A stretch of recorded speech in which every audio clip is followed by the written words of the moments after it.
اس کی نظر نہ جانے کہاں تھی، پر رخ ثنایا کی طرف تھا، تو اسے ایسا محسوس ہوا جیسے وہ ثنایا کو ہی دیکھ کر پنکھ ہلا رہا ہو۔ یالے، ثنایا نے فوراً پلٹ کر پاس بیٹھی یالے کو پکارا۔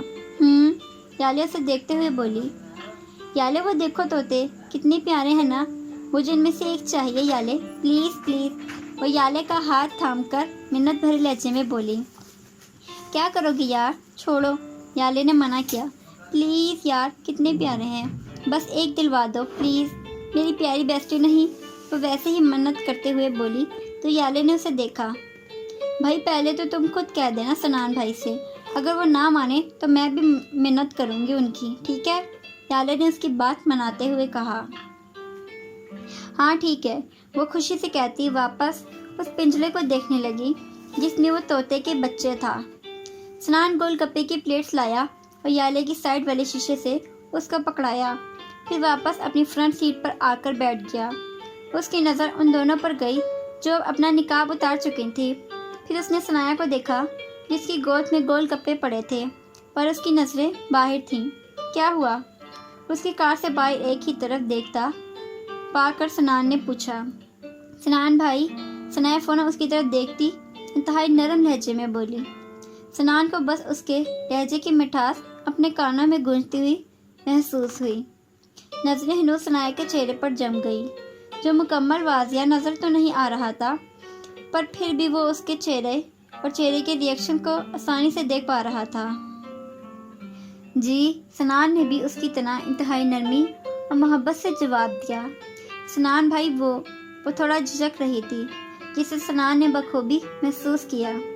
یالے نے ان دونوں کو دیکھتے ہوئے ایک گول گپا اپنے منہ میں ڈالا۔ کیا وہ؟ سنان نے ہنوز اس پر نظر جمائے آئی بروز اوپر کی طرف اٹھا کر پوچھا۔ وہ سنان بھائی باہر ادھر، وہاں، سنان نے انگلی سے اس طرف اشارہ کیا۔ وہاں بہت پیارے پیارے طوطے ہیں، وہ ہنوز سنان کو دیکھتے ہوئے مدھم آواز میں بولی، تو سنان نے اس کے اشارے کے تعاقب میں دیکھا جہاں اسے دکان کے باہر رنگ برنگے طوطوں کے پنجڑے نظر آئے۔ اس نے چہرہ موڑ کر پھر ثنایا کی طرف دیکھا جو نظروں میں ایک اس لیے اس کو دیکھ رہی تھی۔ سنان بھائی، مجھے وہ چاہیے، پلیز ایک طوطا لانے پلیز، وہ معصومیت سے پلکیں چھپا کر بولی۔ سنان کو اپنا آپ اس کی آنکھوں میں ڈوبتا ہوا محسوس ہوا۔ دل نے پھر ایک نئے تناسے ساز گایا جسے محسوس کرتے ہوئے وہ مسکرایا۔ ہائے میں مر جاوا، اتنی معصومیت، سچ میں مس معصومہ بن گئی ہے یہ تو، وہ دل میں بولا۔ میں آپ کو پیسے دیتی ہوں، وہ جلدی سے اپنا پرس ڈھونڈتے ہوئے بولی۔ نہیں تم رہنے دو، میں لے آتا ہوں، بتاؤ کون سا والا چاہیے، گرین والے یا پھر وہ جو کلرفل ہیں چھوٹے والے؟ وہ اس کی بات سن کر سنان ایک دم خیالوں سے باہر نکلتا ہوا جلدی سے بولا۔ ثنایا اور یالے نے جلدی سے اس کی طرف دیکھا، وہ اتنی جلدی مان جائے گا انہیں نہیں لگا تھا۔ تھینک یو سو مچ سنان بھائی، وہ اتنی خوشی سے چائے کی کہ سنان بھی مسکرائے بغیر نہ رہ سکا۔ وہ جو رائٹ سائڈ پہ پچڑا پڑا ہے نا، وہ دیکھیں وہاں ٹیبل کے پاس، وہ والا چاہیے مجھے، ثنایا اس طرف اشارہ کرتے ہوئے جلدی سے بولی۔ سنان نے اس کے اشارے کے تعاقب میں دیکھا اور سر ہلاتا ہوا باہر نکلا۔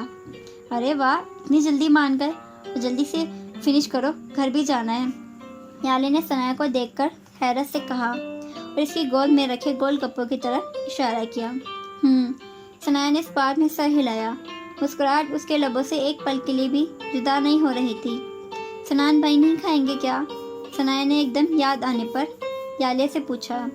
نہیں، وہ نہیں کھاتے، انہیں پسند نہیں ہے، یالے نے جواب پر وہ محض سر ہلا کر رہ گئی اور اس طرف دیکھنے لگی جہاں سنان دکاندار سے بات کر رہا تھا۔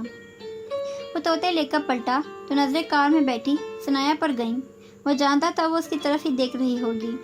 سنان بھائی، ایک بار پھر کان میں ثنایا کی دھیمی مٹھاس بھری آواز گونجی۔ باخدا اگر اتنے پیار سے جان مانگے تو بندہ جان بھی دے دے، کہ طوطے لے کر دینا کیا چیز ہے؟ وہ پنجرا دیکھتا ہوا بڑبڑایا اور ان کی طرف بڑھا، چہرے پر خود بخود مسکراہٹ آ گئی۔ وہ جب سے گھر آئی تھی پنجرا اپنے سامنے رکھے محبت پاش نظروں سے ان دو طوطے کے بچوں کو دیکھ رہی تھی۔ سنان نے اسے 2 طوطے لا کر دیے تھے اور کہا تھا کہ ایک اکیلا کیسے رہے گا، یہ دونوں ایک ساتھ رہتے تھے تو ان کو ساتھ ہی رکھنا پڑے گا نا، جس پر وہ اور بھی زیادہ خوش ہوئی تھی۔ ثنایا بیٹا اب سو جاؤ، رات بہت ہو گئی ہے، کب سے یہاں بیٹھی ان کو دیکھے جا رہی ہو؟ پیچھے سے آفت بیگم کی آواز آئی تو وہ پلٹی۔ جی خالہ جانی۔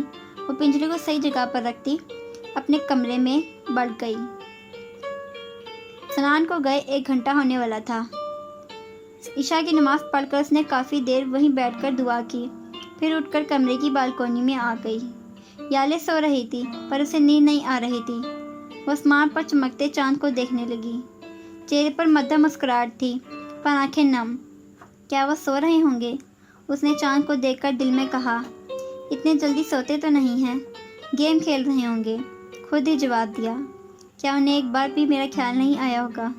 کیا ان کے دل میں میرے لیے کبھی جگہ نہیں بن سکتی؟ ہر انسان اپنے حصے کی محبت کا حقدار ہوتا ہے یا اللہ، تو کیا ان کے دل میں میرے حصے کی ذرا بھی محبت نہیں؟ ان کے خیالوں میں میری کوئی جھلک نہیں؟